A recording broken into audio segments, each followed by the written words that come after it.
Spoilers and offensive content to come. We are Two Fat Guys Talk. We are a podcast of many things. Of things on Earth, things outside of this Earth, and things that existed a long time ago in a galaxy far, far away. This is our episode on Star Wars. Remember the Zelda episode when I put Zelda music behind what I was singing? Yeah. I don't think I'm going to do this here because I don't want to get fucking copyright stricken. Yeah, Disney will have that taken down in a fucking heartbeat. Like, it'll be I won't even get to hit the upload button. They'll send Mickey to my house before that even happens. With a crowbar to take out your kneecaps. Yeah, right. The famous Mickey implement. Yeah. So my name is Carlos. This is Dave. And we're going to talk today about Star Wars, a thing we've talked about before, but both of our opinions change and shift like the nebulous clouds between the outer rim and what lies beyond. My opinion myself of Star Wars movies has changed dramatically since I've last talked about it on this podcast. So, and we're not just going to talk movies, we're going to talk the wide gamut of Star Wars things. And Dave, you want to do this in a set order. So what is the first item on our list? Well, we're going to start with the movies. A good place to start considering what Star Wars is. Star Wars has had a very interesting time with movies. I mean, we've had I guess what's 11 now feature films. But we still have our mothership films that are like the main line, of which there were 9. And then you have the side films, which include stuff like Rogue One and Solo. Yeah. And our little side projects like Visions. Visions is definitely one that was on the list. We also have things like the 2 Ewok movies. Ah, yes, the Ewok movies. Who can forget those? Not I. Fresh in my mind, the Ewok movies are. Now, when we talk Star Wars, I've said this before and I'll say it again. I hate the fact that George Lucas is so dumb that he needed to number the episodes in chronological order, even though the prequel trilogy, which came out after the original trilogy, clearly uses those original movies as a basis and are the real episodes 4, 5, and 6. And the original trilogy is what's 1, 2, and 3. Just because it takes place before doesn't mean that because there's chronological order, but there's also the order the story is told to us. And we have things like flashbacks and prequels and stuff in any fiction that they're given to us in a certain order because even though we're seeing things in the past of that timeline, we're advancing a narrative of our own and building upon things. However, to play devil's advocate here, though, if you were a person new to Star Wars and you watched it in chronological sequence of 1, 2, 3, 4, 5, 6, 7, 8, 9, you wouldn't actually be missing. Yeah, you would.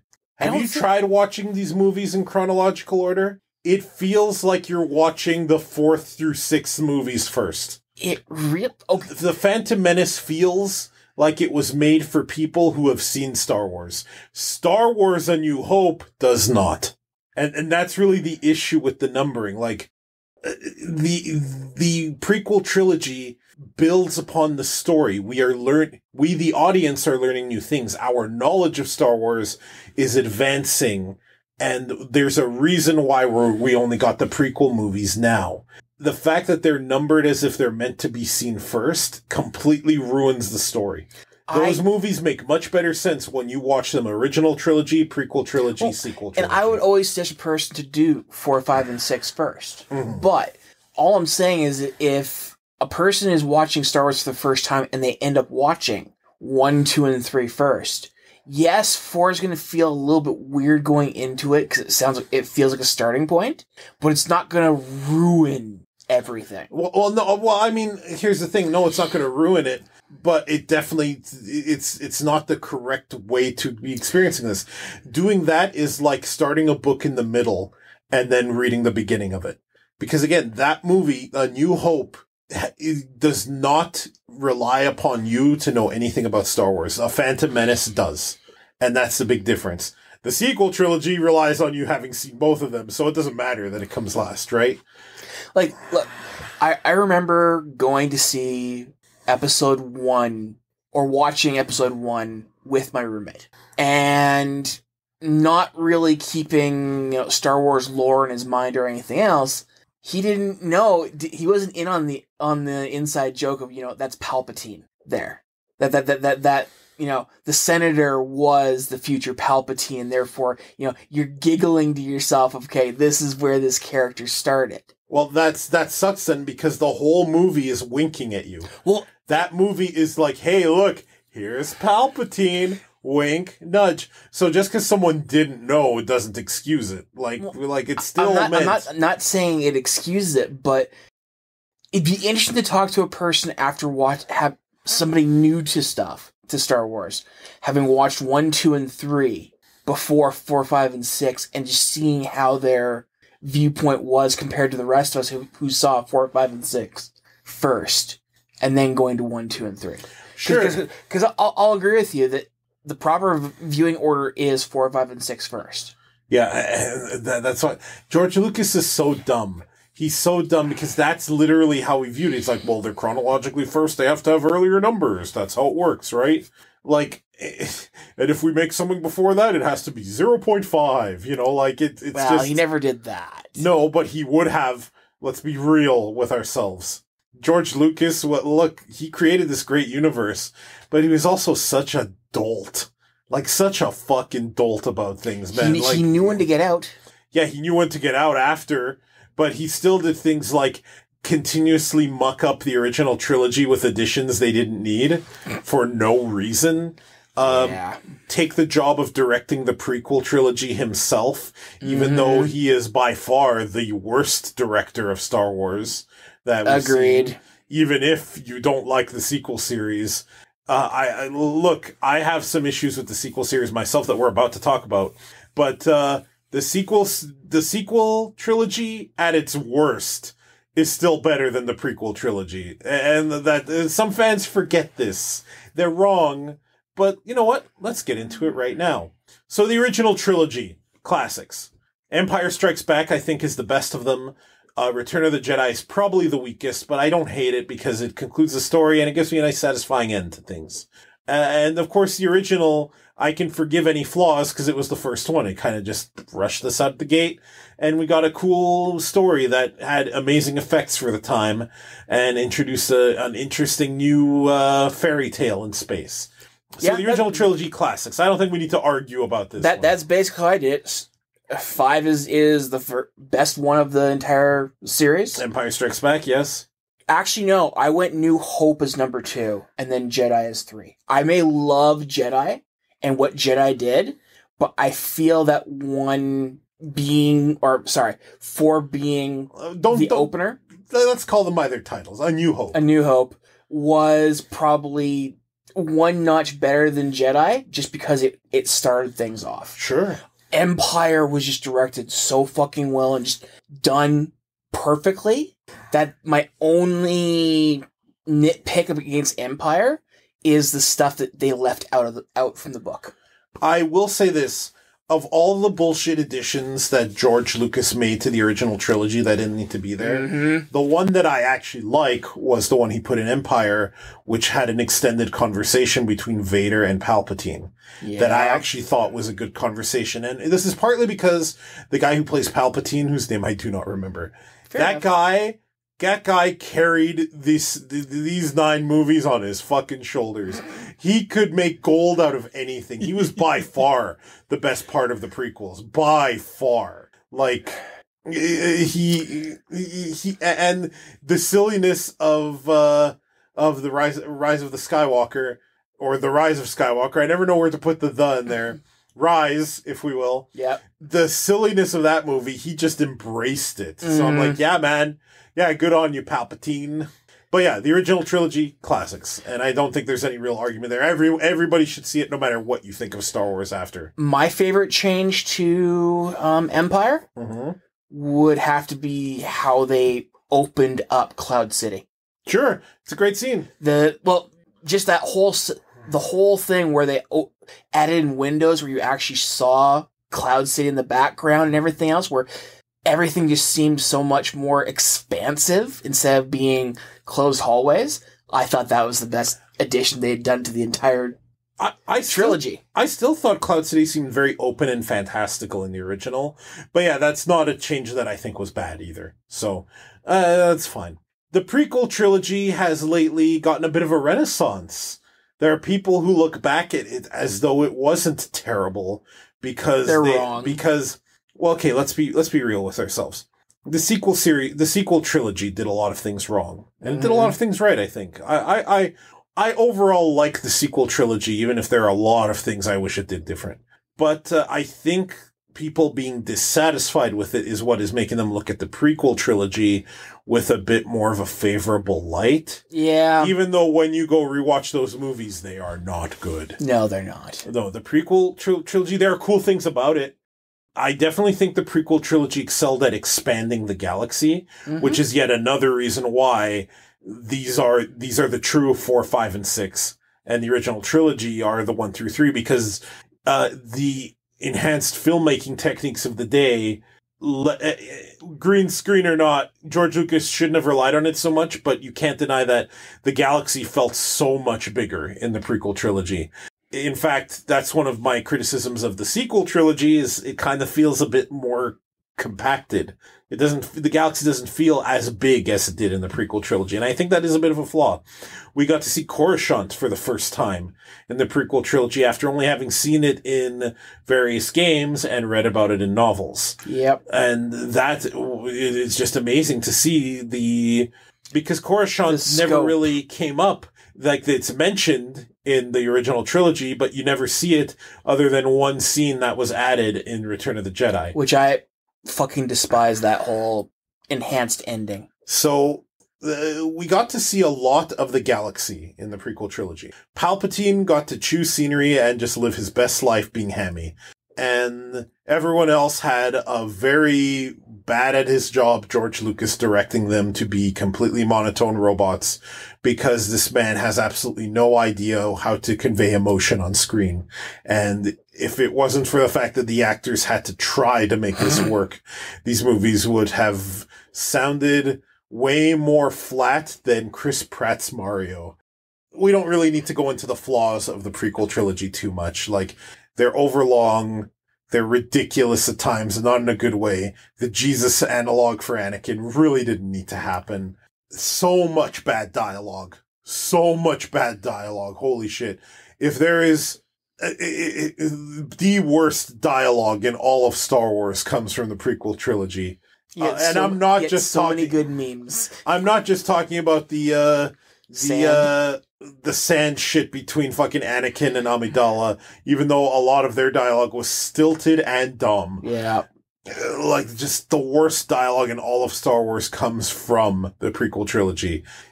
Some of the dumbest plot lines and abandoned threads come from the prequel trilogy. Some of the coolest characters that are introduced are just unceremoniously killed off, Count Dooku, in the prequel trilogy. It also has one of the coolest fight scenes in a film. The fight in Mustafar between Anakin and Obi-Wan. So amazing. There's a lot of good in those, but there's way more bad. I don't hate these films, but anyone who tries to say they're better than the sequel trilogy, all I can say is, come on. Like, come on. Really? I've been talking a lot about the prequels, Dave. You opine on them now. Honestly, my favorite character from the prequel trilogy is Palpatine. Jar Jar Binks, yes. Followed by Obi-Wan. Honestly, Obi-Wan probably gets the best dialogue, and that's still not great. Just between the characters that he deals with and everything else, his feels like a better arc than Anakin's. Well, in a way, Obi-Wan was the main character of this trilogy. Like, yeah, it might have been the Skywalker saga, and Anakin Skywalker might have been an important player in all 9 films to some degree. Yep. But the protagonist of the prequel trilogy was Obi-Wan Kenobi. Yep. Like, and I'm fine with that. I don't actually think that's an issue. I do kind of wish that the prequel trilogy wasn't so much a trilogy as much as it was one film. A buddy cop thing between Anakin and Obi-Wan that eventually ends with the betrayal. You know, I think there's so many minutes of story dedicated to a thing that really only needed one film. I don't believe one film would have been enough, but yeah, it is too long. There are many cool things, like seeing young Jabba. That wasn't a CG piece of shit. Even like the pod racing and stuff like that was okay. I mean, pod racing spawned an entire video game franchise, which we're going to talk about. Did. Well, a video game, but... But yeah, enough with the prequels. Then we hit the sequels. Okay, so my opinion of these used to be that The Force Awakens was amazing, that The Last Jedi was good but flawed, and that The Rise of Skywalker was a fun time.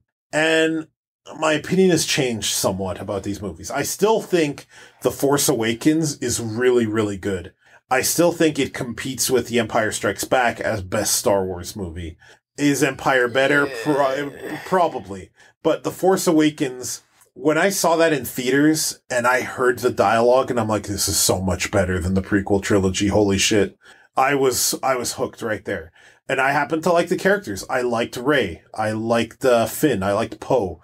But that's kind of the issue, is that while The Force Awakens I thought was a good basis, the problem is that The Last Jedi and The Rise of Skywalker kind of botched the rest of that story. The Last Jedi, I wish we could extract its good themes and put it in a different movie. Because I hate that takes place right after The Force Awakens. Because you're constrained. You have no time for these characters to develop off screen at all. And if we had that, we still could have had like the casino scene where we learn about weapons brokers selling to the Empire and the Rebellion, which I actually really liked. I thought the casino scene was good. It was just out of place in this movie. We could have had maybe a better thought out chase between the Super Star Destroyer and the remnants of the Resistance fleet. We could have had so many more. We could have had more Poe, Finn, Rey moments, because when you move forward to The Rise of Skywalker, Poe, Finn, and Rey almost seem like they came from a different part two. They came from a movie series where they have bonded together, even though we haven't seen much of Poe and Rey bonding at all, because the nature of the timeline means that they haven't had much time to each other. So they also completely mishandled Finn. I think Finn was going to be a Force-sensitive Jedi, just like Rey, and for some reason, Finn was left off that boat. And I don't like that. I think those films would have worked a lot better if both Rey and Finn were Force-sensitive people learning the ways of the Jedi. You could even throw Poe in there, and maybe that's why he's such a good pilot. And we have a trio of new Jedi to carry things forward. That was kind of botched. That was extremely botched. Maybe the part where Palpatine was still alive and building his fleet should have been carried across all three movies instead of just dropped at the beginning of the Rise of Skywalker, right? Well, and here's the number one way I would have fixed these movies. Go! When when Lucas sold Lucasfilm to Disney, Disney got rid of the council. Yeah. Do you know what the council was? No. Okay. George Lucas's council was the lore keepers, if you will, of Star Wars. Okay. So whenever a game would come out, whenever a book would come out, etc., you know, it's kind of like how Disney did the MCU, how they charted out how things would work and made sure that later things wouldn't contradict and everything else. Which they do anyway, but... That's what I said. Yeah. That's literally what I said. Yeah. Well, the council was outright disbanded. From Lucas's time. And 7, 8, and 9 shows that they did not put anybody back into doing anything like it. Because, honestly, the crew that put together and made sure that 7, 8, and 9 didn't contradict or fuck up anything earlier failed horribly. Is this your issue with the sequel trilogy? No, it's one of my problems with the sequel trilogy. Because if thumbing its nose at lore is the worst crime it committed, I would say who gives a shit? No, it's my starting point. Honestly, these films should have been done 300 years later in the timeline. Yeah, I would agree with this. We didn't need the old crew back. We really didn't. As much as I love to see, Mark Hamill and everybody back. Harrison Ford, Carrie Fisher. It just... The guy who plays Lando, Billy D. Williams. Yep. Yeah. As much as I enjoyed seeing these characters back, they held the films back. They really did. Because then they had to throw in the whole Solo/Skywalker going dark, evil, and everything else. It just, if they'd have gone 300 years in the future, we could have wiped out any need other than to reference back to them, and you have a fresh slate. Yeah, they wouldn't even need to de-canon the old novels and shit. Because exactly. It could still exist. Like, take it even further, because I know there are old comics that take place hundreds of years after. Make it a whole millennium or two in the future. Exactly. Make it a whole 10 millennia in the future. We know Star Wars, they've been technologically savvy for tens of thousands of years. And they keep on knocking themselves into oblivion and coming back. Yeah. Like the Old Republic, they were able to do whatever they wanted back then without having to worry about the future stuff because they knew they were going to club themselves into oblivion a few dozen times before the Old Republic ever came along. Yep. That's why tens of thousands of years of galaxy stuff can work with technology looking amazing to old like it did in A New Hope and the original trilogy and everything else. You can make that canon within your storyline with reasons. Still weird reasons, but it can still work. So that's kind of my first place there is, it was annoying that they didn't jump it by hundreds of years. I liked Rey, and I have zero issue with Rey. I have zero issue with our three main characters. Kylo Ren sucked. Kylo Ren, he had moments of coolness, but honestly, he lost any coolness he had the moment he took off the helmet. That was, I think, the first mistake with Kylo Ren is we should not have seen him without his helmet the whole first movie. Maybe.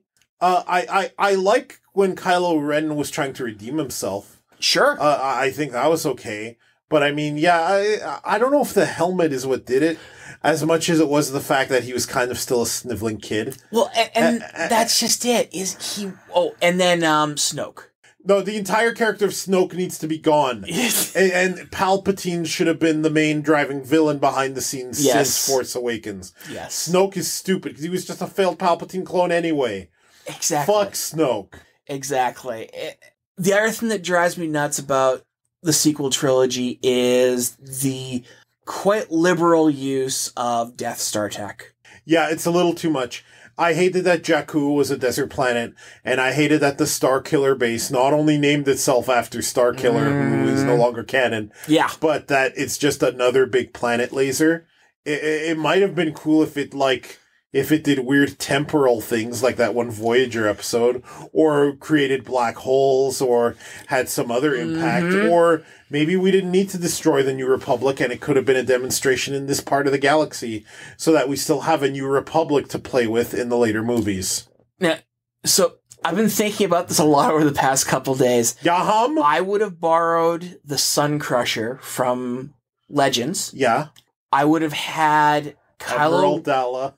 No, I don't know. I don't think I would have brought Dalla. Not the character. Sorry, that's how I remember that trilogy. Yeah. Sorry, is Admiral Dalla. I would have had Kylo Ren be the character who stole the Sun Crusher and started doing really evil things with it. But then we could have had more of like the Jedi Temple kind of idea. We could have expanded on the New Republic. I felt that bringing back the old characters and going with a much darker storyline didn't do the story any favors. No, we still could have seen them through flashback. Yeah. We still could have seen that they investigated something that factors into the future. Yeah. And I didn't mind in the end when what the fuck was his actual name? What Solo? What was Kylo Ren's actual name? Like his character? Ben Solo. I didn't mind that Ben and Rey kissed at the end. I didn't mind that there was a short-lived romance since he became a Force ghost right after. Yeah. But maybe it would have been a little more impactful if Ben and Rey knew each other from before And then suddenly we have a lot more stakes with Kylo Ren because he's Rey's ex-lover. You know, that might have been a lot more interesting. Grew up together at the Jedi Temple, except, like, I get why when they did 7, they had no plans of her being a Palpatine. No. That was something they just decided to... The fan backlash against The Last Jedi made them change what their episode 9 was going to be. And unfortunately, we got a movie that I still think is a lot of fun, but it also is just kind absurd. It's just trying to end it. It's just like, let's just get this out here and be done with it. Well, and this is why I think we haven't seen any movies beyond it. Well, number one, none of the actors want to come back. No, because they were mistreated. Yeah. The guy who plays Finn, John Boyega, he's the guy who I get that from. It's like the series, like, Finn was given nothing to work with. Yeah. Nicole Stevenson, she doesn't go by Nicole anymore. I apologize, Nicole. You go by a different name now because you're non-binary now. But Stevenson outright said something to the effect of that they wish that the main character of the sequel trilogy was Jedi Finn, which would have been a lot better. And Rey should still be a character, of course, but all the trailers of The Force Awakens made you think Finn was going to be the main character. It might have even been interesting if he wasn't Force sensitive at all, and a non-Force sensitive character being a protagonist for once. Yeah. Like, that might have been cool too. It's just... Rogue One proved you could do that. Nothing against Daisy Ridley. I would have been okay with Finn and Rey having a co-protagonist thing. Rey by herself is like, I don't hate the character. It's just that she wasn't as interesting without someone to play off of. And unfortunately, the movies had her alone a lot of times, which I think did no favors to Rey either. Yeah. Then again, the fan base, being the toxic fan base it is, didn't help with that either. All fan bases are bad. Some are worse. And unfortunately, the shit that the fan base put John Boyega through, that put Daisy Ridley through, that put that Asian actress through for just existing. Whatever my issues with these movies, that behavior of the fan base was unacceptable and just cruel and unnecessary. Listen, if you're a fan and you feel you're being jerked around by your favorite things, the answer is not to shit on real people. This happened with Breaking Bad as well. There's a character in Breaking Bad who the actor who played her had to appeal to fans to stop harassing her because she's just playing a character. Draco Malfoy from the Harry Potter series had the exact same problem. The guy who played the main villain in Karate Kid had that problem too. Like, come on, people. Like, these are roles. They're not the person. I believe most people are good and most people will do the right thing. But some people don't. Don't be that person. Be good.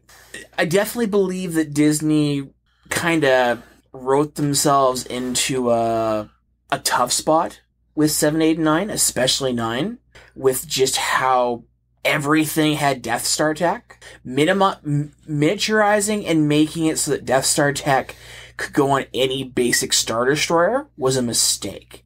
That was, we're gonna up the stakes to an insane degree, but we didn't think of what we could do for a movie 10 because, oh shit, everything has Death Star tech. When it's kind of like The Incredibles. When everybody has fucking Death Star tech, there's no point. Well, keep in mind the villains said that in The Incredibles, but point taken.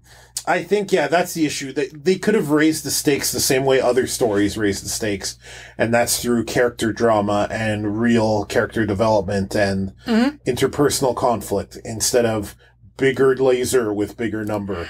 But what do you do? Or smaller lasers with just...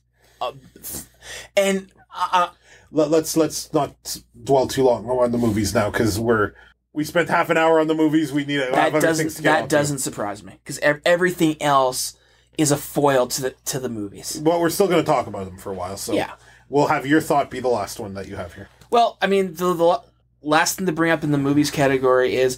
The rest! Solo was a nothing burger. I've only seen part of it. I didn't finish it, and I have no desire to go finish it. Yeah, it was... And the fact they wanted this to be a trilogy, I don't blame the actors, because the actors did fine jobs. It wasn't interesting, and was just poorly thought out. Rogue One, on the other hand, I really enjoy.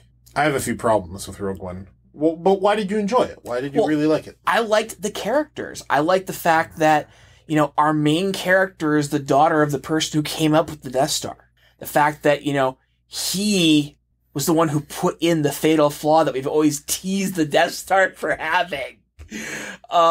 Writing that into canon that it was done that way so it could be destroyed is just funny to me. That this was his way of getting back at the Empire for forcing him to make the Death Star. I like the idea of Rogue Company. I like him better as the X-Wing group that they usually are, but the fact that the origins of the Rogue title came from this group who managed to get the Death Star plans, I just liked what they did there. They also introduced, you know, a non-Force sensitive that bordered on Force sensitivity. I liked so kind of much a religious fanatic of the Force, and how finally within the movies the kyber crystals were kind of like thrust in people's faces, like, hey, this is why the Death Star works, because it's a giant lightsaber, you fucking idiots. There are problems with the film, don't get me wrong, but it's the best film they've done since the originals to me. I disagree. I have 3 big problems with Rogue One. 3. Okay. Problem number 1. This movie feels like it was 2 different movies patched together in a Lich King abomination patchwork of movie. Okay. Because there are movies with very heavy gravitas and very heavy, like, dialogue and theming.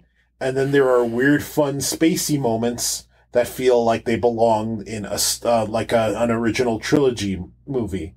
Okay. This ties into the whole theming of the thing as well. It goes from dark and somber to upbeat without any real transition as well. Especially in the ending when it's all happy, but a bunch of people just died. My second issue with this movie... I actually have 2 issues with the movie. I don't know why I said 3. So that's my one big issue with the movie. I enjoyed it, but it felt like a mess. It felt like there were too many cooks here. And my second problem with the movie is that we already have the perfect Death Star plan origin story. And that's that an angry Kyle Katarn, hired by Mon Mothma, raided a base by himself, stole it by himself, gave it to the rebellion, and most importantly, didn't die. Look, I can agree with your second one wholeheartedly. I remember when some friends and I were telling Kiki this, shoutouts Kiki, we were telling her about, like, you know, in the new canon, you know, a whole company of people tragically died to get the Death Star plans. In the original canon, it's just Kyle Katarn. Yep. Only Kyle was needed. And he wasn't even dirty when he came out of that. That and the whole Dark Trooper thing. Yeah, we invented a new type of stormtrooper. 1 dark trooper will be enough to take out so many rebels, and 0 Kyle Katarns. I sure hope an angry Kyle Katarn doesn't come to destroy our dark trooper project. Yep. Kyle Katarn was too good for the new canon. He was too badass. He had to be erased from history. Pretty much. Visions. Star Wars Visions, on the other hand, I'll argue that that's the best Star Wars movie. If you can even count it as a movie and not 9 small movies. That's the problem. It's not really a movie. It's a bunch of shorts that show the potential of Star Wars. It really does. There are 3 anime collections of Western stories that have these little, like, that have these movies that are essentially just multiple small episodes by different animation writers and studios in Japan. Yep. There's that Batman one that I don't remember the name of, and it was There was that Matrix one. The Animatrix. That I don't remember, the Animatrix, and it had 1 or 2 good ones, and the rest of it was Yep. And then there was Visions, and it was all good. Yes. The worst thing in Visions was maybe the wedding story, and even that story was good. It was. It really was. It had impeccable voice acting, incredible animation, creative storytelling that I'm sad isn't really canon. These are different timelines of Star Wars. Mm-hmm. I wish some of these would be developed into their own fiction, like the one where this girl restarts the Jedi Order far in the future. I wish that became a show. I want those twins to get an entire movie. That twins thing is, I know it's so over the top and stupid, but I love it. Yeah, good old Trigger. The final one where the woman voiced by Shadow Weaver from She-Ra corrupts that Jedi and wins is so good. Star Wars Visions is absolutely... I'm going to count it as one movie, and I'm going to say it's the best Star Wars movie. The bunny girl who ends up taking over the Jedi way for the family when the daughter goes to the Empire. That's a good one. That's another good one. They're all good. They are. It just... The little Astro Boy kid. The concert they threw for Jabba the Hutt. Like, it's such creative stories. The concert or the Astro Boy one were probably my two weakest, but they were still fantastic. They're still great. Yeah, and like I said, the wedding one was my least favorite, and it was still really good. Yeah. Like, I mean, yeah, Visions, if you have not seen... I've told you this before, Dave, you would have to do very little convincing to rewatch that. Mm-hmm. Like, I'll rewatch it. There's supposed to be another Star Wars Visions being made. There is. Though I heard they're not using Japanese animators for this one. They're going to do different countries of animation. But, I mean... Because I'm always saying how most anime sucks. I just wish we got more Studio Trigger stuff. We got only 2 of them here. Yeah. Can we have Can we have different branches of Trigger in different countries so that we keep getting them in Visions? Yes. Yeah. Final movies to talk about are the Ewok movies. No. So, moving on to the games. Get the fuck back here. I don't want to talk about the Ewok movies. I kind of do. Why? Because as a kid... Nothing happened. As a kid, I actually liked these films. That's all I really have to say. They were cute films. They weren't galaxy-spanning kind of ideas. They were just cute films with the Ewoks around a bunch of humans. The only good thing produced by that is one of the TV show's theme songs, which I'll sing when we get to that part. Oh, we'll get to that. Yeah. No, but I remember one thing about the Ewoks movie. A, I'm bored of this fucking Ewoks movie. And B, why can't they go through the water? Why is it solid now? Why did a stick break through? I don't know or care anymore. It's stupid. Fair enough. What's next? The books. So, a lot of this falls under the Star Wars Legends timeline now. Yep. But that doesn't mean they're not good stories. The Heir to the Empire trilogy by Timothy Zahn. Absolutely an amazing trilogy of books that I still recommend people read. They've been made into a graphic novel. Yep. As they should be. Yeah. The 2 sets that I would say are must-reads for the Legends series would be Heir to the Empire and the Corellian trilogy. The one where Corellia breaks out in war and Han Solo. Yep.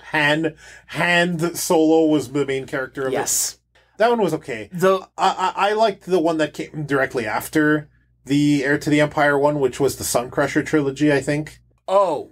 Actually, wasn't that before that? No, it came after because Admiral Dalla was being helped by the guy who was the right hand to Grand Admiral Thrawn. Oh, yeah. Admiral Pelion. Yeah. Who eventually becomes a hero and helps the New Republic, but whatever. Well, he takes over, yeah. Legends has so many good things to it that, Disney was saying they weren't going to go back and borrow from it, but yet are borrowing so much from it now because they realize that Grand Admiral Thrawn. Well, he was a character in Rebels that, granted, in the original canon, he was not a Grand Admiral at that point. But in the new canon, he is a Grand Admiral in the Rebels timeline. Yeah. They borrowed kind of his Chiss story from the original stuff. They borrowed the TIE Defender. They borrowed pretty much his character almost to a T from his original idea.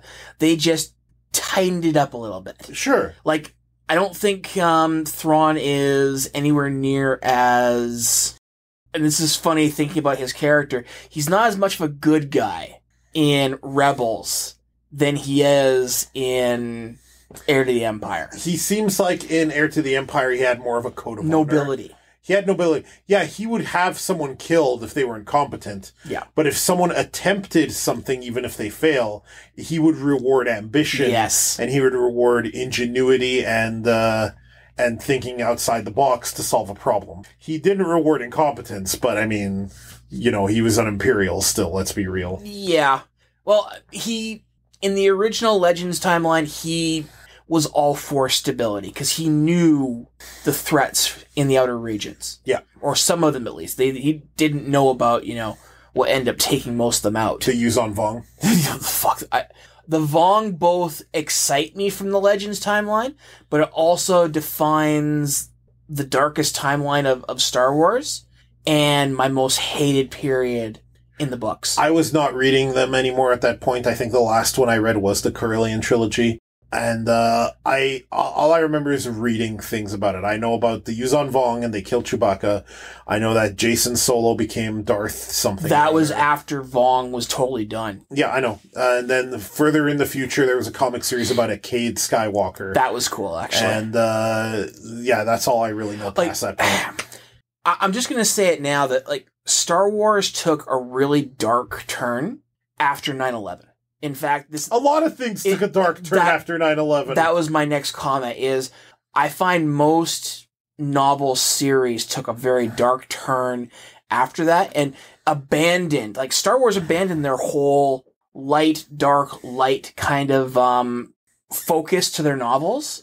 And they just went dark, dark, dark, dark, dark, dark, dark. And as a novel reader, I got so tired of nothing but negativity that I just gave up. I didn't come back to Star Wars for like 10 years. Yeah, the next novel I read was the first Chuck Wendig novel. That's the new timeline. And it was good. It was actually really good. I think Chuck Wendig writes really well, even if he is a stupid piece of shit. Chuck Wendig is a giant cocksucking motherfucker who wants to fuck people over in terms of like book pricing, and who's also a stupid rad-lib piece of garbage. So fuck Chuck Wendig, but I like how he writes. And a lot of my writing actually comes from good ideas in terms of writing style. Yeah. Like there's some authors who I love how they write. I like how Chuck Wendig writes. I like how Timothy Zahn writes. And a lot of those are both Star Wars primarily that influenced me, right? So that's my big influence from the Star Wars novels. Legends, I very much enjoy a great deal of what Legends did. There were entire trilogies that were abandoned within the Legends timeline itself because they just weren't good and nobody has any idea why they bothered. But I'd like to see Legends still acknowledged and continued. It'd be nice. If the new movies had gone further in the future, then maybe we could have had those coexist. Yeah. I'd love to see an animated Heir to the Empire. Oh, that'd be great. That would be awesome. By Studio Trigger. By Trigger or any of the ones that did Visions. Yeah, for sure. That's really all I've got to say about the books. Burn them! What's next?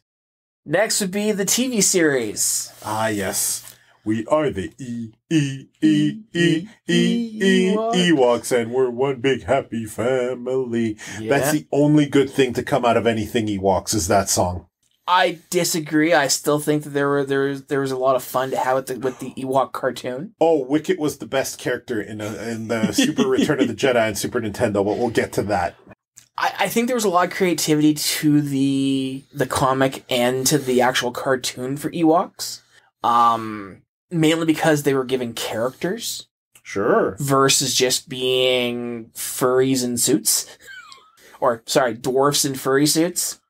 We can't forget Star Wars droids, which had Boba Fett. Well, droids... See, the only thing I really remember about droids, other than the fact that 3PO was still really super fucking annoying, was how sad I was how it ended. How did it end? Well, the whole story to droids was that they had come into the hands of a couple of racers. And it wasn't pod racing, because of course pod racing hadn't been created yet, but these were racers dealing with trying to go around Imperial blockades to get to the different race venues and not get arrested for helping the rebellion and everything else.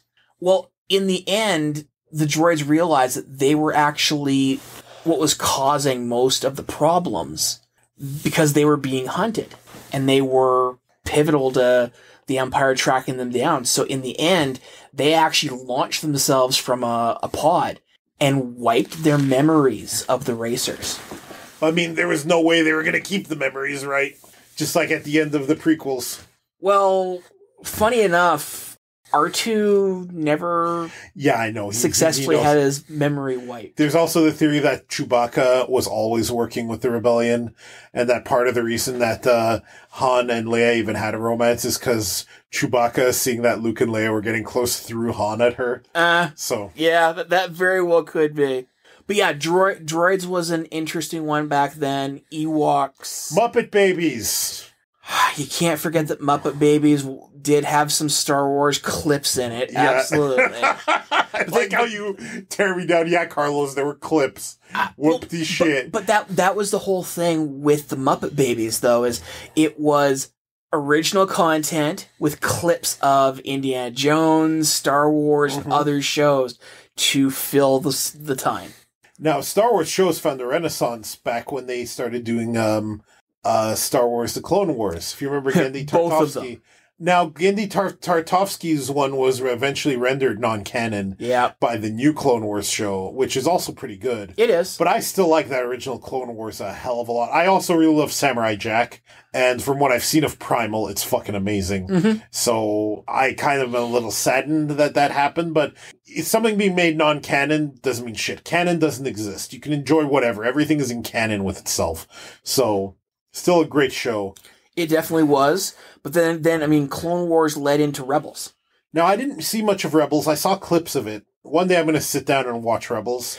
You know, when I started watching Rebels, I was like, this isn't so great. But once I got 2 or 3 episodes in, I got what they were doing. And I was just stuck. And of course, Rebels brought back Thrawn. So... yeah, Grand Admiral Thrawn. I mean, Thrawn being there, the fact that once again, they made sure that there wasn't another Jedi in the area so that, you know, Yoda and Ben weren't lying to Luke. It's one of those jokes that keeps going on, because isn't there a Jedi alive? Absolutely. We just have no fucking idea where he is. Fuck, if you consider the Dark Forces 2 Jedi Knight in the Legends timeline, there were many Jedis, back then, active, because they would not have existed to antagonize Kyle Katarn if they weren't, right? Like, yeah, it's actually one of the big mysteries still is both our missing Jedi and Thrawn ended up somewhere, God knows where, and we have no idea to this day. Maybe they should be part of that new Trigger series that I kept talking about. Hey, that would work. Next would be Star Wars Resistance.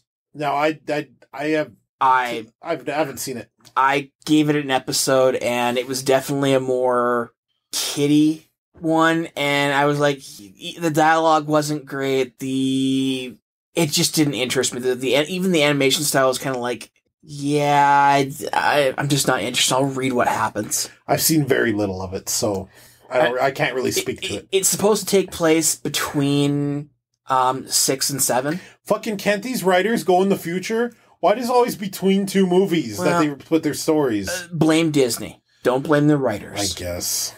Next, we get into the live action stuff. Yeah, now, I haven't watched a lot of these. They are on my list. They will get watched.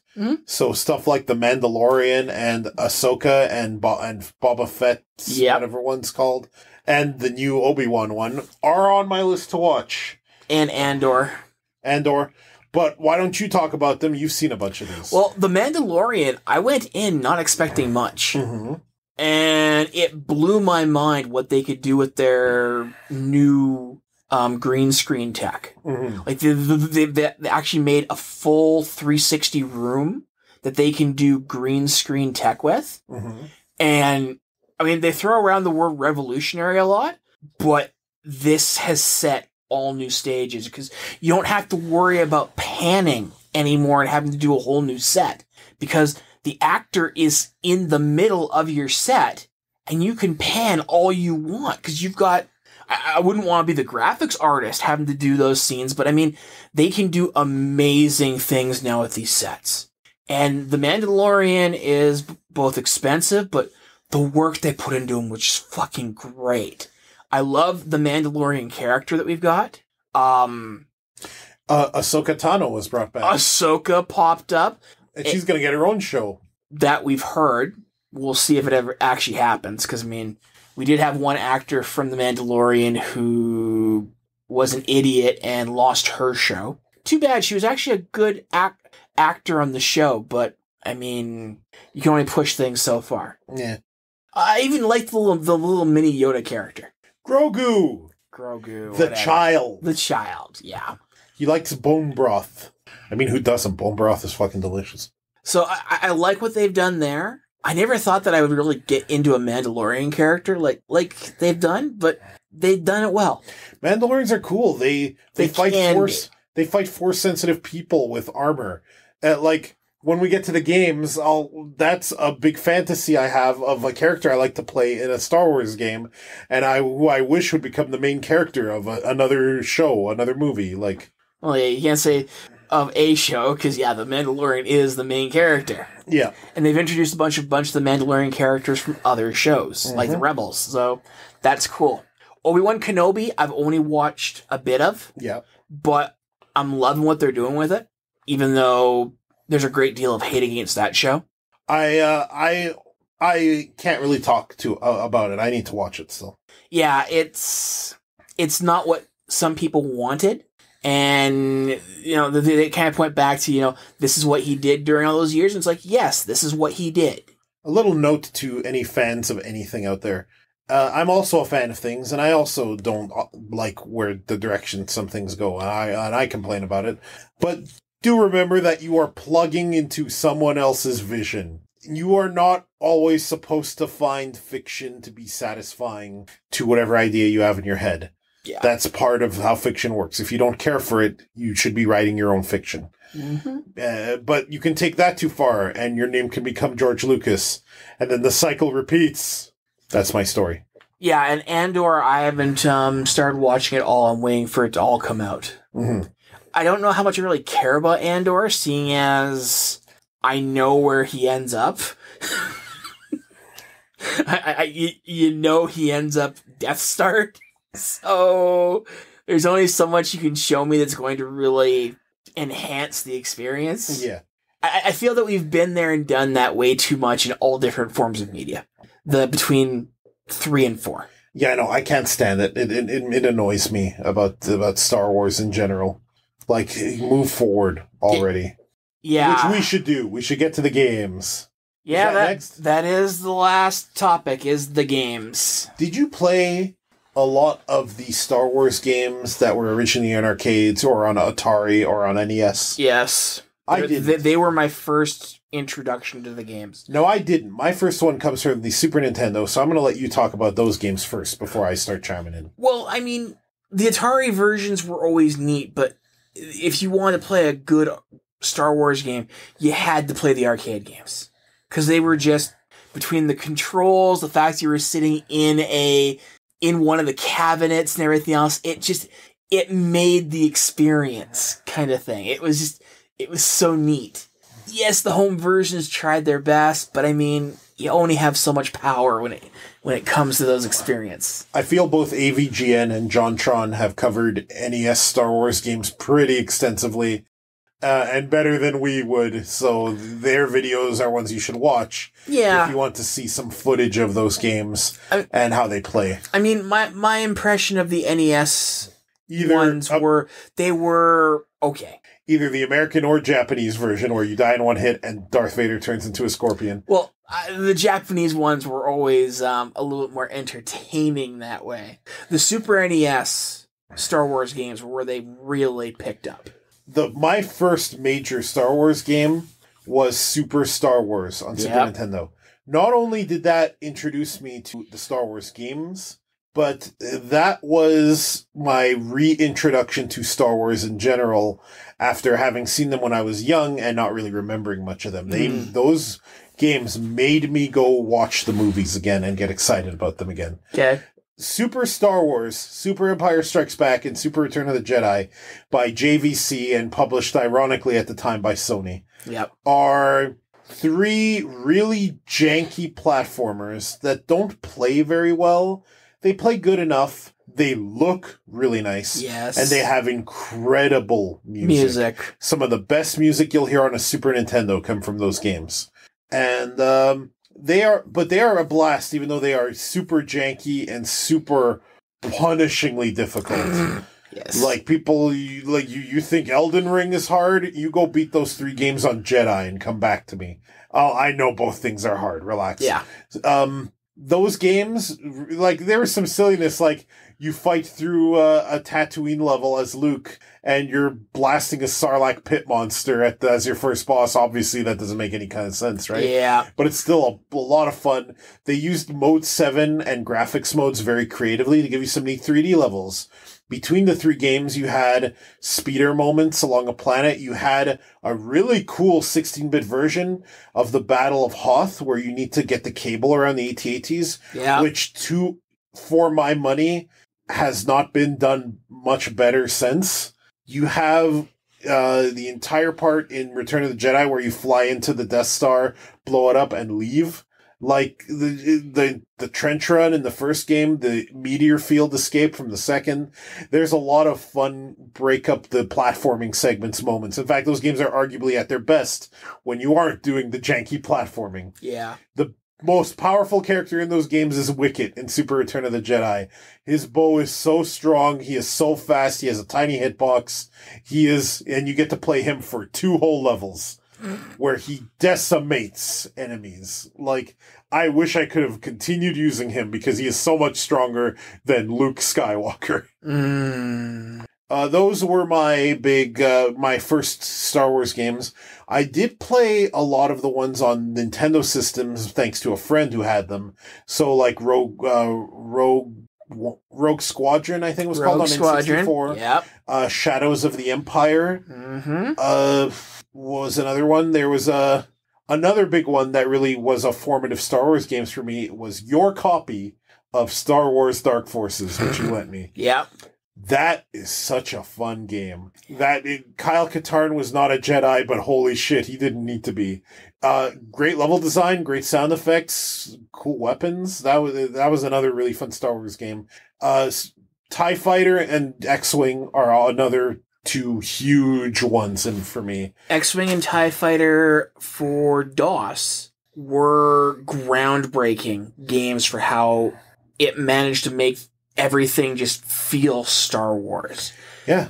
Everything from, PLO1 to just the way that you could die throughout playing the game, playing the different missions from both sides, and yet them being events that are referenced in Star Wars. You get to do the Death Star trench run in the first game. Some of the hardest missions are the Death Star tower takedown and the Death Star trench run. I remember the first time I beat the Death Star trench run in X-Wing. I fired my torpedoes at the exhaust port, then I blew up, and then the torpedoes entered the exhaust port, and the mission counted as over, so I took the victory. Because the ending movie played and everything, so that counts as a win for me. Lucky. I think TIE Fighter was the better of the 2 because there were a lot of improvements made. Yes. But the TIE Fighter is just one of the most polished space combat sims of all time. It just highly recommended people seek that one out because that one's good. X-Wing's good too, but it's not as good as TIE Fighter. Well, in my opinion. Look, TIE Fighter was second, so they learned from any mistakes. Oh yeah, they really did. There's just really no arguments there. I like the Rogue Squadron games, but Rogue Squadron only got really good later when you actually had arenas to fly in, like entire stages, versus being on rails.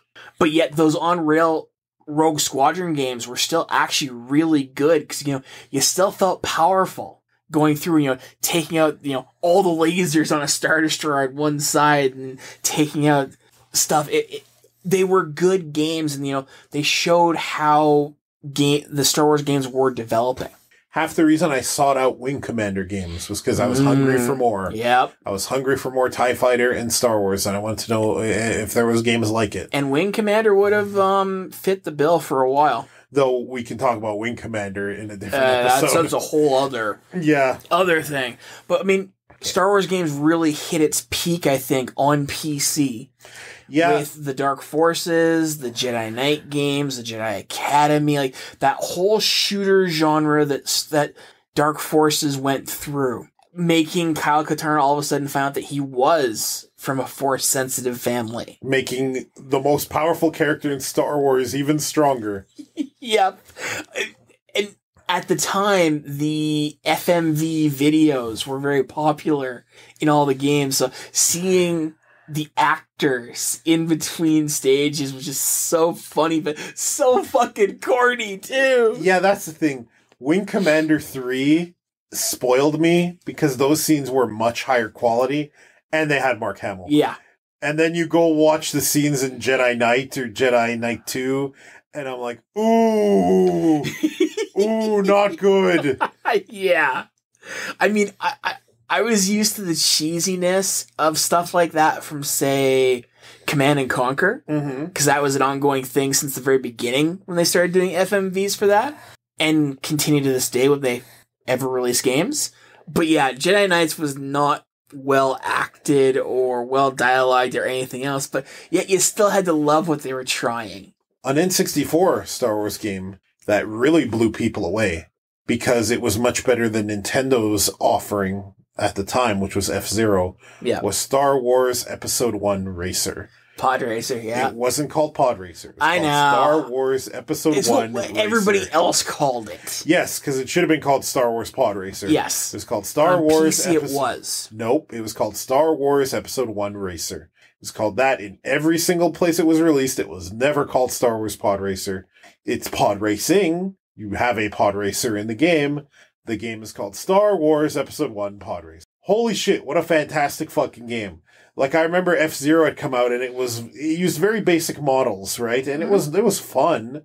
But then Episode 1 Racer completely graphically destroys it. Yeah. And is a much more fun game to play on top of it. It is. And it has great music and has fun racing mechanics. And it had a re-release not too long ago as well. It was, Star Wars has such open, like, design for all these kinds of games. The Lego Star Wars games basically put Traveler's Tales back on the map after they nearly died. Yep. Making Sonic and Crash Bandicoot games, like...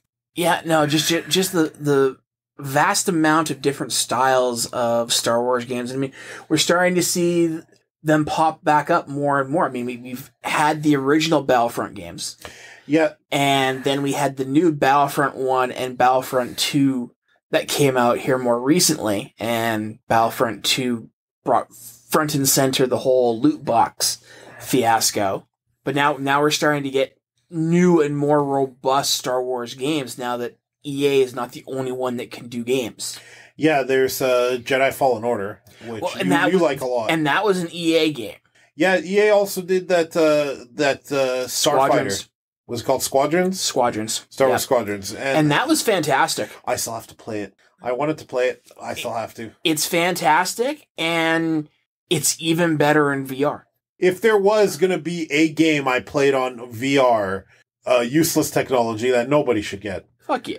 It would be Star Wars Squadrons. I mean, just sitting inside a TIE fighter cockpit and being able to look around inside, and then as you're flying around, and I'm sure this has got to be a problem with actual TIE fighting, if it was a thing, because being able to see, through the vast viewfinder, and, seeing a ship go right, and you're following it with your view, but then it comes out of it because you didn't actually turn to try to keep them in your center. It was nuts. It was awesome, is what it was. It was really, really fun. And we've got more Star Wars games on the way now. Like Disney is going to oversaturate the market, unfortunately, because they want 2 games at least a year. As long as they keep them to different genres and everything else, that might work. But, don't force out games like that. If it needs to be once a year, do a good job and do it once a year. Oh no, Disney is richer than Jesus, and they want to be even richer than the richest Jesus. So yeah, no, they're not going to listen to that. They want that money that Star Wars can give them. So. I mean, the only credit I can give them for Star Wars is that EA no longer holds the exclusive license, because we really didn't get much from them. Their risky projects were their best ones. I want a sequel in the Super Star Wars line. I want to see Super Phantom Menace and Super Attack of the Clones. And I want them to look like Super Nintendo games, and I want them to be just as janky. I'd prefer them a little bit tighter, but sure. I wouldn't mind more games in that style. It would be, or just get some of the Japanese influence in there as well. Keep the really good music. The Old Republic games, Knights of the Old Republic, Knights of the Old Republic 2, and the Old Republic MMO. Yep. The Old Republic MMO, I played a Republic trooper because I could make him look like my Phantasy Star Online character. He could be a tank. And you know what sold me on this? It was the class trailer for the Republic trooper. It showed a trooper and a Jedi, and then a Sith ambushes them and starts shocking the shit out of the Jedi. The trooper gets up, rifle butts the Sith, and then points his gun down and double taps him. And that's what made me go, fuck yeah, I want to kill Force users with my armor. That's what I was talking about before, about I want a protagonist that's that. If that was Finn in the sequel trilogy, I would have been super happy. If Finn developed his own badass armor, and that's how he fought fucking Sith and their minions, was to just overpower them with superior firepower. Make armor from Cortisaur. Whatever you said. No, the reason why the Mandalorians can fight against Jedi and everything else is because of their armor and what it's made of. For those of you who can't see us, I just gave Dave the hand job motion. I liked the actual on-rails ship areas of the MMO. The Old Republic, yeah, those ship missions way more than I liked the actual game. I liked that the game had dialogue in it, and I liked that you could be in a party member in another person's story, and you'd occasionally get to chime in with dialogue. Yeah. It really makes you feel like you're actually a side character in another story in addition to playing your own. Yeah, that was neat. And the MMO keeps on going with new content continuing the story. I'm amazed that it's lasted this long. Old Republic 1. Knights of the Old Republic. Knights of the Old Republic 1. I thought was an awesome game at the time. It had an interesting twist. Aged well. No, it really hasn't. It has an interesting twist in that who you think is the main villain is actually you. Yeah. They took your memories and made you normal. And then there's the moral question. Is it okay to make someone good by forcefully changing their memories? Like... Yeah. That one had one hell of a bunch of twists to it. I mean, hell, the planet you start on, doesn't matter what you do, by the end of it, it gets wiped out completely with anybody that you liked on that planet dead. Mm-hmm. It just kept on going. You could still go to the Sith way if you wanted, but it was more enjoyable going the Jedi way. Knights of the Old Republic 2 had the interesting plot point that characters were realizing that there was a cycle the galaxy was stuck in of light side, dark side, of the Force. There were people who thought Force users were the ultimate evil no matter what side they fell under, and that it all had to end, which is itself kind of an interesting twist on the story. That one was written by Obsidian, so you'd know it was going to be good. Yeah, but like many Obsidian games, they weren't given enough time. No, they were not. So, to this day, I've still never actually played 2.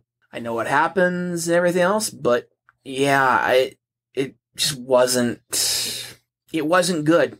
And it had so many bugs, it was broken. I mean, hell, they relaunched it on Switch here recently, and it had a permanently game-breaking bug. That's funny. Well, no, it's not really funny, but... Now, they did fix it, so you could finish the game. I think it's safe to say that Star Wars in all its forms will continue to be relevant and continue to pop out new products, good and bad, for many years to come. We're going to get new movies eventually.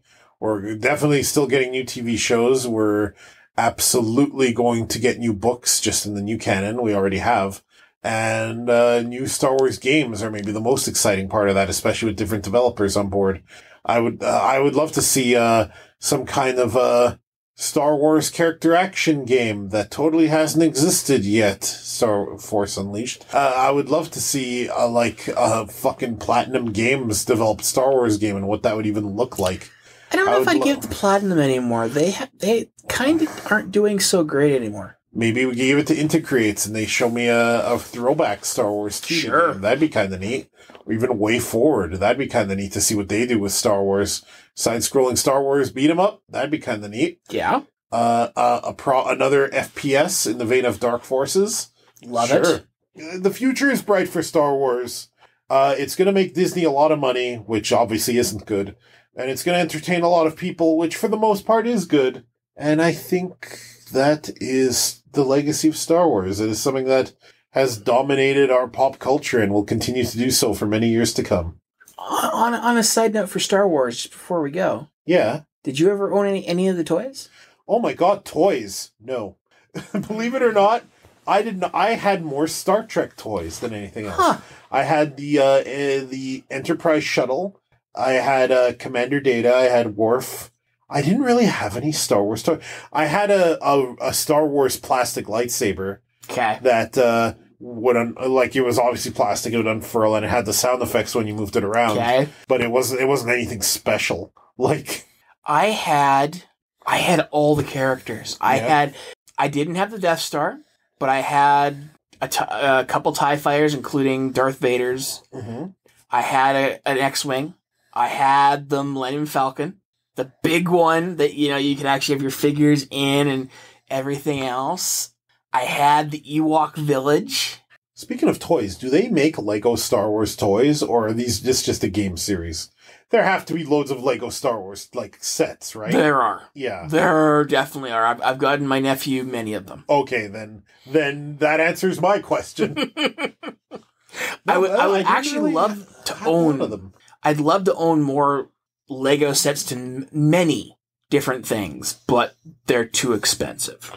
Speaking of little toys and lightsabers, the lightsaber has really influenced a lot of things in pop culture, here and in Japan especially. Mm-hmm. Lightsabers, I think, are one of the big reasons why lightsabers became such a thing in Gundam. And Zero in Mega Man X uses a lightsaber. The laser sword. Yeah, the laser sword is such a big thing. Travis Touchdown in No More Heroes uses a laser sword.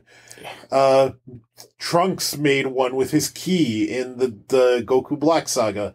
The laser sword is such an interesting thing that I don't think Star Wars is the first place to use it, but I think they're the ones that definitely made it so iconic because of its sound effects and how different lightsabers sounded different. That's something some people don't notice, is that there's a definite different sound to different lightsabers, both how they start up, how they hum, how they cut through the air.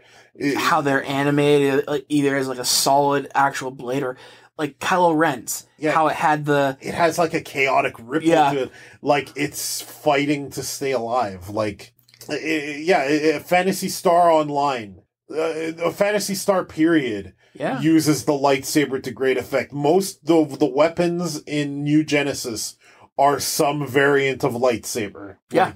The lightsaber is one of Star Wars' biggest enduring legacies that has affected everything. Because you can't think of a laser sword without thinking lightsaber. Yeah. And if the thing hums, it's a lightsaber. Star Wars definitely borrowed from culture as well. Darth Vader's entire look was based off samurai. Yep. The whole idea of his helmet the Jedi. The Jedi are samurai. In fact, I think even way back in Star Wars lore, before they used lightsabers, they used katanas. Freaking weebs made Star Wars. But yeah, Darth Vader's entire helmet and look was supposed to invoke that of a dark samurai, right? He's a dark Ronin who has lost his way and is serving evil, Yeah. And even then, so while we're on the cultural impact, as someone who has written spec scripts and has tried to sell them in various capacities, haven't yet, but I've won a few. I've placed in a few contests, let's say. One thing, the quintessential hero's journey story is from Star Wars A New Hope. That's the absolute template for almost every single hero's journey story you can think of in a movie. The new Mario movie is Star Wars at its core. The Sonic movies are Star Wars at their core. Most anime we watch is Star Wars at its core.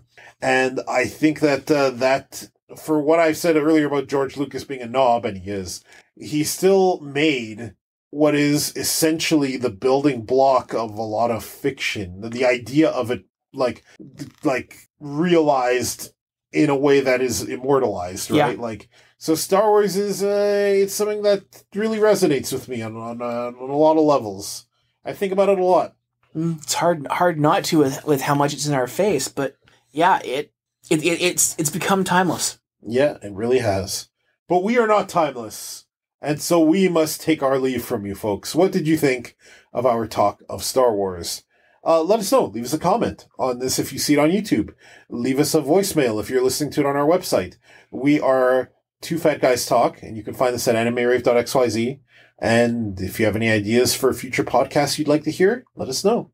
And if you have a voicemail to leave, maybe we'll feature you and answer you in a future episode. Tune in next time. Goodbye.